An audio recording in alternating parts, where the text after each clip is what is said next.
All right, so we're diving into something pretty chilling this time around. Yeah, this one is definitely out there. 9 experienced hikers found dead in the Ural Mountains back in 1959. The Dyatlov Pass incident. Exactly. And, it's not just the fact that they died. It's the circumstances, the things that just don't add up. Yeah, some really strange stuff. Half-naked bodies in freezing temperatures. Brutal conditions. Internal injuries, like they were in some kind of horrible accident, but not a mark on their skin.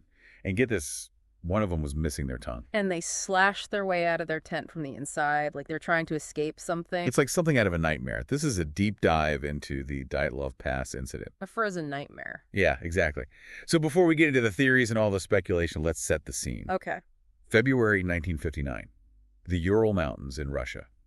A group of 9 hikers, students from the Ural Polytechnical Institute, led by this guy Igor Dyatlov, they set off on this expedition into the mountains. Experienced hikers. These were not amateurs. Right? They knew what they were doing. They were prepared for the conditions. 10 of them actually started out. Oh, yeah, that's right. One of them had to turn back early. Yeah, he got sick. Lucky for him. Yeah, you could say that. So the remaining 9, they continued on. And that's when things went very, very wrong. And they were due back. They had a schedule. They were supposed to check in, but they didn't. And that's when the alarm bell started ringing. Right. A search party was sent out. What they found was just baffling. Totally perplexing. Their tent was found on a slope, but it had been ripped open from the inside. Slashed, actually, like with a knife. And inside the tent, their gear, their supplies, everything was still there, untouched. Like they just dropped everything and ran. And leading away from the tent, a trail of footprints. Barefoot footprints in the snow. In sub-zero temperatures. It's like they weren't even thinking straight. It really makes you question what could have driven them to do something like that.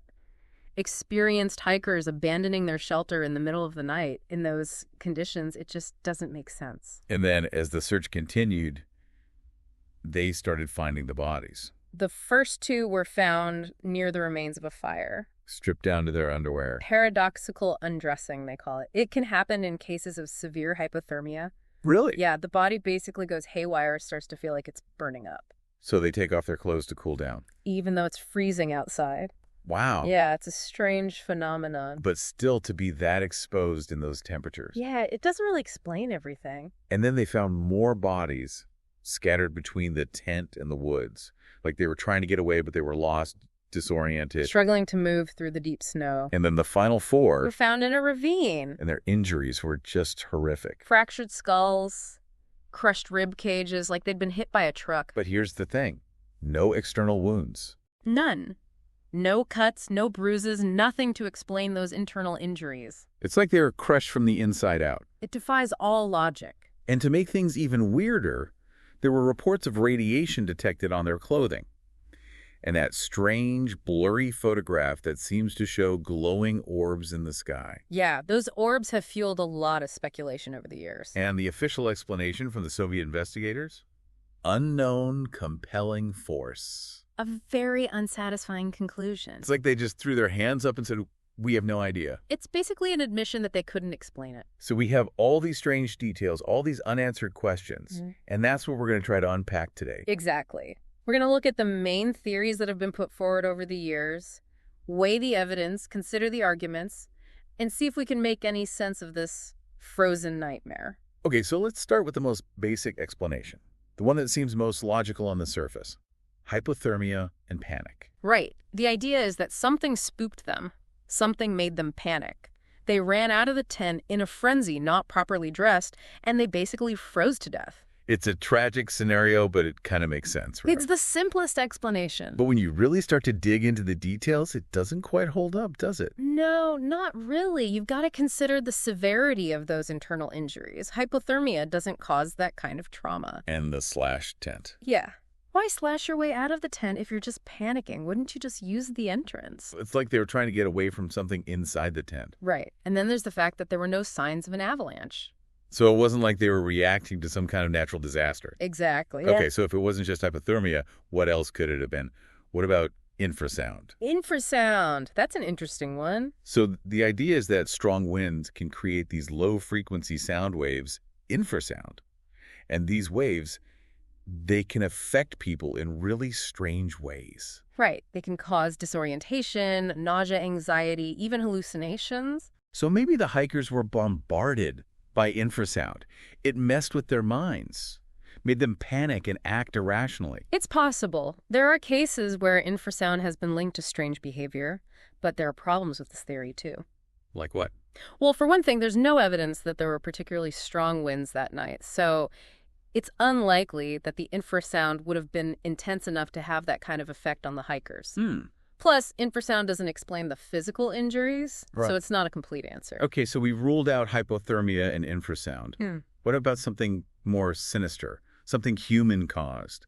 What about military involvement? Ah, yes, the classic conspiracy theory. The idea is that maybe the hikers stumbled across some kind of secret military test, maybe a new weapon or some kind of experimental gas. It could explain the injuries and maybe even the radiation. And we know that the Soviet military was up to all sorts of shady stuff back then. True, but there's no evidence to support this theory either. No signs of any military activity in the area at the time, no debris, no witnesses, nothing. It's all just speculation. Right. What about the Mansi people? The indigenous people of the region. Some people believe that the hikers might have angered the Mansi somehow.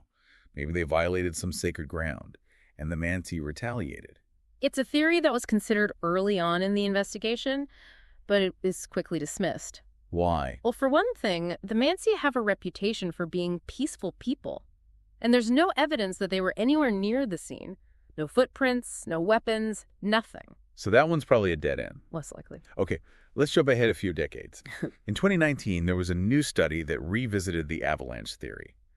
But this time, they were talking about a specific type of avalanche, a slab avalanche. Right. A slab avalanche is different from a typical avalanche. It's basically a cohesive slab of snow that breaks away from the snowpack and slides down the slope. And it can happen very suddenly. So maybe the hikers triggered a slab avalanche while they were setting up their tent. It slammed into them, causing those terrible injuries. And the force of the impact could have even ripped the tent apart. It's a compelling theory. But it still doesn't explain everything, does it? Oh. Like, why would they slash their way out of the tent after an avalanche? Wouldn't they try to dig themselves out? And the missing tongue. And those internal injuries with no external marks. It's hard to see how a slab avalanche could cause that. It's a puzzle. Okay, so let's get into some of the more fringe theories, the ones that are a little more out there. Right? What about UFOs? Ah, yes. Aliens. Some people believe that the hikers were killed by extraterrestrials.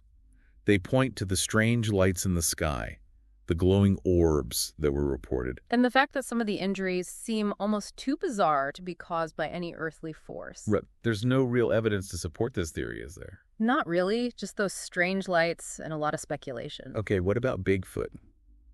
Or Yeti? The cryptid theory. Yeah. Maybe the hikers stumbled across some unknown creature, something big and powerful, and it attacked them. There are stories about strange creatures in the Ural Mountains, and some people believe that the Soviet government was covering up their existence. But again, there's no real evidence, just rumors and legends. Right. Okay, one last theory. What about KGB experiments? Intriguing. Maybe the hikers were the victims of some kind of secret government experiment. Maybe something involving radiation or mind control. And the Soviet authorities covered it up to avoid a scandal?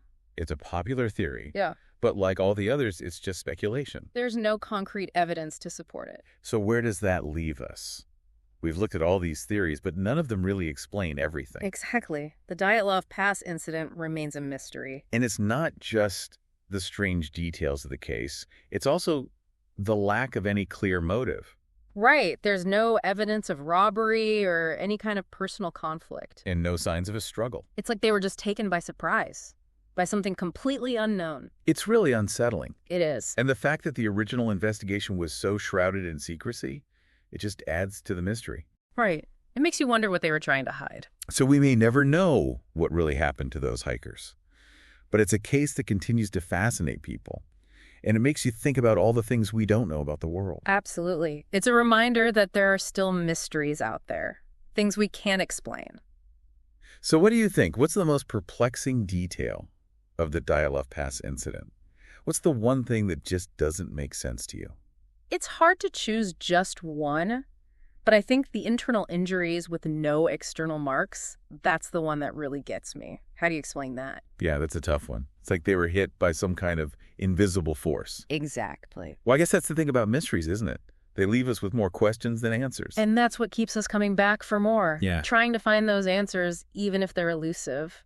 Well, this has been a truly fascinating and unsettling deep dive. Thanks for joining us. Absolutely. Until next time, keep exploring the cryptic currents of our world.